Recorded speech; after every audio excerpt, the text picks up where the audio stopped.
Bismillah, alhamdulillah, wassalatu wassalamu ala rasulillah wa ala alihi wa sahbihi wa man walah. We had discussed 8 common examples of ibadah, and again I'd like to re-emphasize these are not the only acts of worship. These are just the most common types, and there are many, many more types than these. We now move on to another topic which is related to this, and we'll discuss some common acts and practices that go against the kalima. Okay, so these are acts of shirk and kufr that go against the kalima, and they are common. Again, these are not the only acts that go against the kalima. There are hundreds of acts like this, but these are some of the more common types.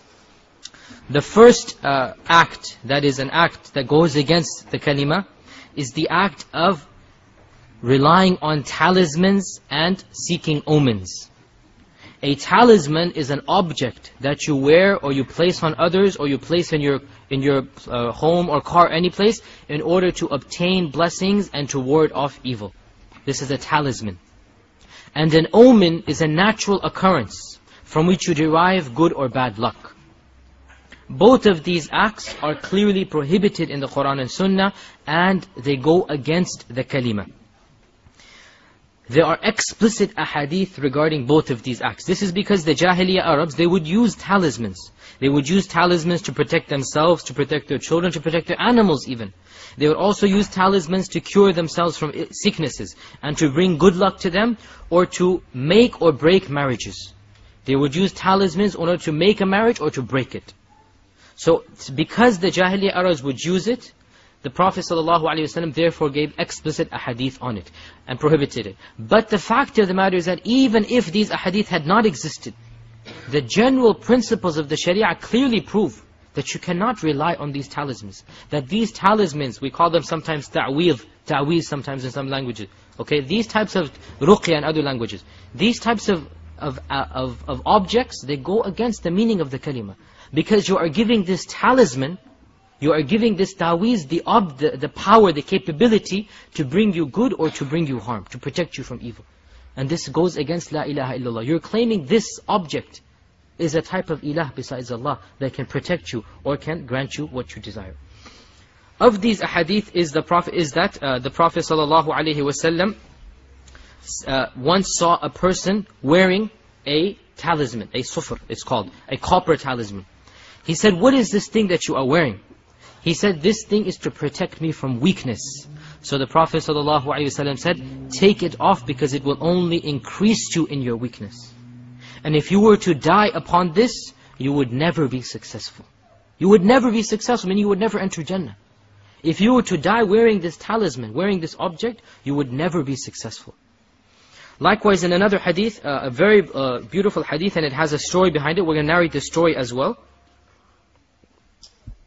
The wife of Ibn Mas'ud, Zainab, she said that an old woman would come to our house and give us these type of talismans for a certain disease. Once, when Abdullah, meaning Ibn Mas'ud, came, he coughed slightly to inform us that he was there so that she could go inside. He didn't want to enter while the woman was there, obviously. So when he coughed, she went inside and hid in another room. He then came and sat next to me and touched me and found me wearing this talisman. He said, "What is this?" I said, "This is a talisman for the disease of humra, a type of affliction that would afflict the skin. It would make the skin discolored." He snatched it from her and tore it away. He broke it and threw it away. And he said, and listen carefully to what Ibn Mas'ud, one of the most knowledgeable companions of the Prophet ﷺ, he said, "The wife of Abdullah has no need of committing shirk." Meaning Zainab, his wife, has no need, we have no need of committing shirk. I heard the Prophet ﷺ say that ruqa and tama'im and tiwala are shirk. These are all 3 types of talismans that they would use. I heard him say that these are all shirk. So Zainab responded, she said, "I went out one day," she's explaining why she got this. "I went out one day and this person saw me with the eye of jealousy. And so my eye started to flicker, to tear. It became problematic. But when I used this string, it stopped." In other words, she's trying to argue with her husband, saying that this actually cured me of this disease. So she's saying the talisman worked and it was effective. Listen to what Abdullah ibn Mas'ud responded. He said, "That was from shaitan. When you obeyed him, he left you. And when you disobeyed him, he would poke your finger with his eyes." In other words, she had been afflicted with some type of jinn, some type of shaitan, that would poke her eye. When she did this act of shirk, the jinn became happy with her and stopped poking her eye. So she thought she was cured. So Abdullah bin Mas'ud said, had you only done as the Prophet ﷺ had done, it would have been better and more successful for you. You should splash water in your eyes and say, Allahumma rabb al-ba's idhab al-ba's anta shafi la shifa illa shifahu. The dua that the Prophet ﷺ would say to the sick person. In other words, he is saying, why didn't you go back to the sunnah instead of relying upon these talismans? Recite Surah Falaq, recite Surah Nas, recite the Qur'an, recite the du'as that the Prophet ﷺ would recite. But don't go to these talismans. And he clearly said that these talismans are a type of shirk. And this story also shows you that why sometimes these talismans seem to work. Because the problem was from shaitan, so when you please shaitan by doing this act of shirk, then he will stop that from you. But by doing this act, you are displeasing Allah. Therefore, the way to cure it is to go back to Allah Azza wa Jal and not wear these good luck charms, these talismans. We have some common examples here in the West as well, like a rabbit's foot or a four-leaf clover or these things. The concept is the same. You think that this will bring you good luck or save you from some evil. These are with regards to talismans, any type of talisman. Now, there is a difference of opinion over Quranic talismans only.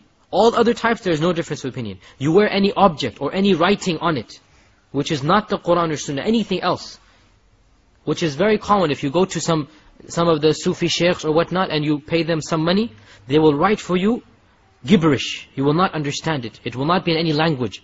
Symbols and numbers and this is black magic actually, this is what it is.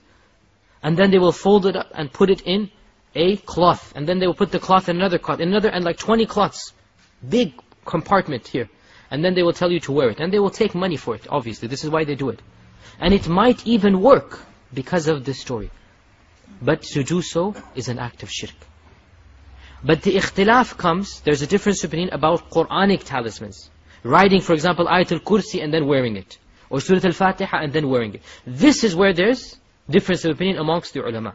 As for non-Quranic talismans, there is no difference of opinion amongst the ulama that this is a type of shirk. Because of the hadith, clearly the Prophet ﷺ said, Ar-ruqa wa tama'im wa tiwala. Tama'im tamima is ta'widh. Tiwala is a type of thing they would wear, that the wife would wear in order that her husband be attracted to her. Black magic again. Anything that is not from the Quran and Sunnah is a type of shirk. As the Prophet ﷺ said. Something from the Quran or Sunnah, if you wear it, should you or not, this is where the ikhtilaf comes. The strongest opinion seems to be that you should not wear it, for three reasons. Number one, there is no evidence that the Prophet ﷺ himself used to wear the Quran. Rather, he would recite the Quran, he would blow it on himself, but he would never write it down and wear it, even though the Quran was written and readily available in writing form. Likewise, in the Prophet's lifetime, we have no instance of the Sahaba doing it themselves. This is the first reason. The second reason is when someone sees you with this piece of thing on your neck, he doesn't know whether it's Quranic or non-Quranic.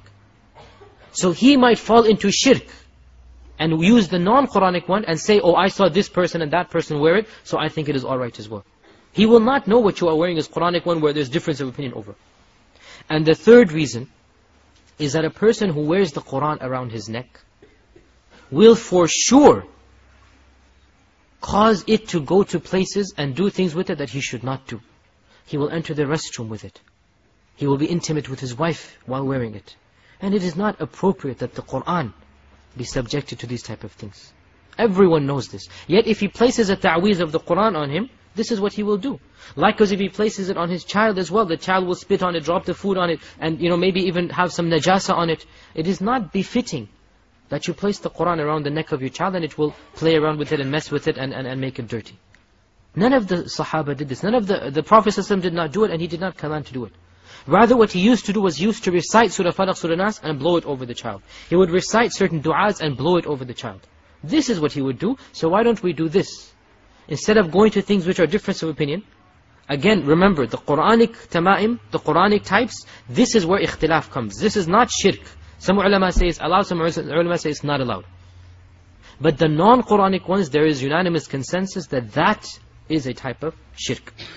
So the correct opinion is that even the Quranic ones should be avoided. And Ibn Mas'ud, the same one who narrated this hadith, he also said that they used to hate all types of tama'im, the Quranic ones and the non-Quranic ones. This is an athar that the student of Ibn Mas'ud said that Ibn Mas'ud and the rest of the companions, they would hate the use of all types of talismans, Quranic talismans and non-Quranic talismans. Likewise, omens. The same applies. The Arabs of old, when they would see a certain bird or hear a certain noise, they would either think good luck or bad luck. If they would see a bird go in the left direction while they were traveling, this would mean something. If they would see the same bird go in the right direction, it would mean something else. Like we have in this concept of shooting star in our society. The thing, when you see a natural occurrence, it means something. To derive this from these type of natural occurrences called omens, this too is a type of shirk, because you are then claiming that that occurrence is capable of harming you or showing you good. The Prophet ﷺ said, لا عدوى ولا طيرة ولا هامة ولا صفر. Is that basically there is no type of superstitious diseases that are transferred. There is no طيرة. طيرة is the bird that they would see and they would get bad luck or good luck from it. There is no hamma. Hamma is another type of bird. Okay? And there is no safar. In the month of safar, they would think good luck and bad luck as well during this month. So the Prophet ﷺ said there is none of this. All of these things are different types of omens, basically. Adwa and Tayra and Hamma and Safar, he denied all of it. He goes, all of these things are not real. They are not there. You are imagining them. Okay? Likewise, in another hadith, the Prophet ﷺ said, At-tayratu shirk, at-tayratu shirk. Seeking omens is shirk, seeking omens is shirk. Tayra, from the word ta'ir, the bird. Because that was how they would seek omens, through birds. But the concept applies for any omen. If you seek omens, and you see an object and you think good or bad, good luck or bad luck, then your heart goes out to that object. You are giving that object supernatural powers that only Allah Azza wa Jal deserves. Therefore, you are committing an act of shirk and going against La ilaha illallah. At-tayratu shirk. Seeking omens is a type of shirk. Examples of omens in the West is when we see a black cat cross our path. To think that we will now be afflicted with bad luck? What is this black cat? Is it a god that can harm you or give you good? Where is your La ilaha illallah? When you see a black cat, it goes away? Likewise, they break a glass or something, they think it is bad luck. Or if they spill salt, or they walk under a ladder, or open an umbrella in a house. Anything of this nature, these are omens, right? To think good luck and bad luck will come from this, it is a sign of weakness. Where is your La ilaha illallah? Where is your real ilah? Is this your ilah that it can harm you? Your umbrella, if you open into the house, is going to harm you? Or you walk under a ladder, is going to harm you? Again, we consider it trivial, but ponder over the implications of this. Where is your La ilaha illallah? What is your relationship with Allah if you think that a black cat will harm you if it crosses your path? It shows that in reality you have not understood La ilaha illallah. That you think that this black cat will cause some harm for you. Or that it is a sign of some evil. What evil? Only Allah Azza wa Jal can benefit you or harm you if He wills. And if one of us, now here we have to differentiate. It is possible that when we see one of these signs that we have grown up hearing about and being used to, it is possible our heart becomes temporarily afflicted. We think, oh my God, bad luck. That feeling in and of itself is not shirk. But to act on it is shirk. Because the feeling, it might be natural in the sense that you have grown up in it. As Ibn Mas'ud said, there is not any of us except that he gets this feeling. But Allah Azza wa Jal removes it by tawakkul in Him. So suppose we're walking and we see a black cat cross our path. Now, for some of us, like for me, for example, this doesn't mean anything to me because it wasn't ingrained in me as a child. But perhaps for some people, it was ingrained in them as a child that this is bad luck. So as soon as it crosses their path, they will think, oh my God, bad luck. That instantaneous thought is forgiven. But now if they divert their course and they try to go around the path of the black cat, for example, this shows that they have fallen into shirk. But if they say, A'udhu billah, La ilaha illallah, Tawakkaltu ala Allah, Bismillah, and then they walk straight forward, and they say, oh Allah, I seek forgiveness for this temporary feeling, this is not the problem. The problem is to actually divert your course based on this omen that you see. So this is one thing that goes against the kalima. Another thing, another act that goes against the kalima is magic, black magic. Now this thing that is called white magic, there's no such thing. There's only black magic. There's real magic, and then there's trickery. The pulling the rabbits out of the hat, this is just a trickery with mirrors and with whatnot. We're not talking about that magic, that is deceit. We're talking about real magic, black magic, like voodoo and like these other sciences. This science is a science which is prohibited even to study, even to read for the sake of reading. It is prohibited even to read about it for hobby's sake, not even to put it into practice, just to read about it.